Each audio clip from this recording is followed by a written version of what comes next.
can make some assumptions, but just looking at this, just ask yourself the last time you reviewed web history in a forensic tool, was it parsing all this stuff out? Was it showing you all this stuff? Maybe it is.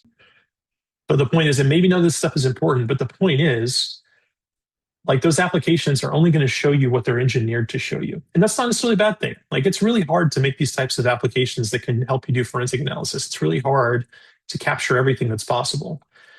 But the point is, it's not the forensic tools job to do all this for you.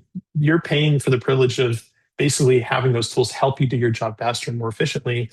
But at the end of the day, it's your job to actually be aware of these things. Be aware of, like, oh, wow, look at all this extra data that's here. Let me share the location of where this data was extracted. So that history database that you're seeing was located right here, which is at this path here on my Mac. So this is where this history data is. All right, it's in my user folder, library, application support, Google Chrome, profile 8 history. And I've got multiple profiles on here that all have their own unique history and everything. But just go into this folder and look at all this data that's here.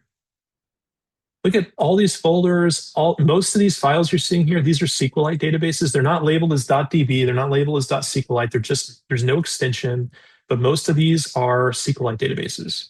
Some of these are plain text files. Some of these have JSON. So like the preferences file, it's not labeled, but this is a JSON file that will help you identify which Google account this profile is associated with, and some other pieces of information. It has a lot of information, and you have to ask yourself, the tools that you're using to parse that web history, is it parsing all this stuff out? Is there anything else in this data set that could be helpful that you're not seeing inside of Axiom, or you're not seeing inside of Xways, you don't see in SQLite?